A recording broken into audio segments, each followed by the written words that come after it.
Nasikia makelele huko nje. Mnagombana nini tena? Au mtu na mdogo wake ameamua kukuchangia?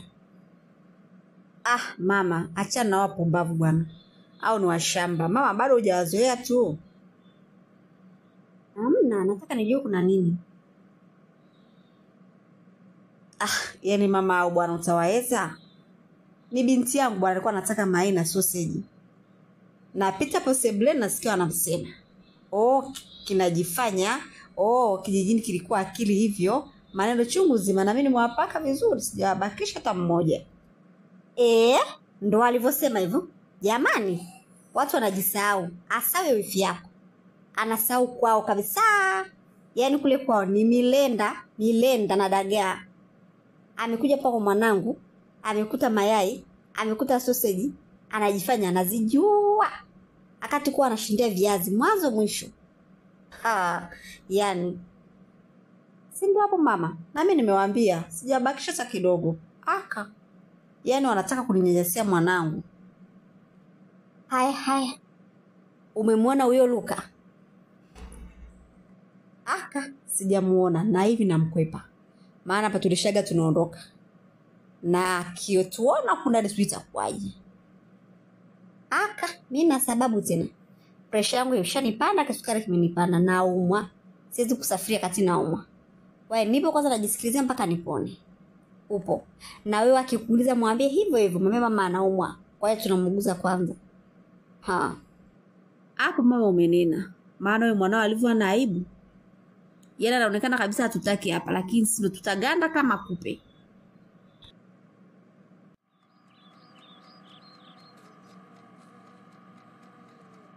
Ndo hivyo bwana dada, ela yenyewe haitoshi.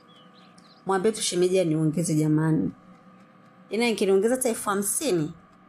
Mbona mambo yangekuwa vizuri? Hiyo 100,000 ndogo sana bwana. Yaani haitoshi kabisa. Kwa uchumi upi mwenzangu? Shemeji yako ana majukumu. Unaona tena mama yake, dada yake, watoto wa dada yake wamo mumu ndani. Tumia hiyo jeni bwana, vitu vingine tuone aibu. Wewe dada tena, hiyo hela hainitoshi. Yaani kwambie tu ukweli. Au una kiakiba kidogo niongezee mwenzangu? Mimi sina. Kama unavyoniona nitapata pila. Mambo ya saruni ndo nishacha siku nyingi na lea mimba tena. Kwa hiyo sina shilingi 10. Nasikia vibaya au?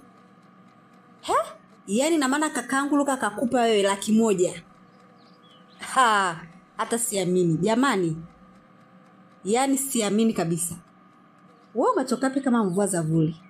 Ina maana muda wote umejibanza hapo mlangoni unasikia tunachokiongea? Ulivyosikia ndio hivyo hivyo. Kwani unataka nini? Luka huyu kakaangu kakupa 100,000. Wewe? Yaani tokea naingia nyumba.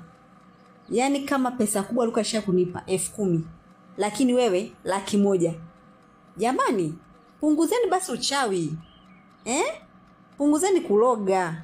Mwacheni mtoto wa watu, yule naye ana wazazi wake. Wifi. Sasa cha ajabu hapo nini wifi? Unanishangaza. Nani anamloga kakako? Katoa pesa mwenyewe kampa shemeji yake. Mbona nyinyi mnazoea sana kusema tunawaloga? Nani anawaloga? Uchao upo kwenu upo kwetu. Nyie vipi? Wifi, punguza dharau nakwambia. Wewe uone cha ajabu hapo. Yaani mama mtu, dada mtu aje kupewa hela, lakini shemeji mtu sijui. Ebo, dharau gani sasa? Ndo mjiulize sasa, nini mke? Na nyie? Ewa, dada, bora umemwambia ajui nafasi yako huyu. Anataka kujilinganisha yeye na wewe. Si ana mume wake, siende kwake.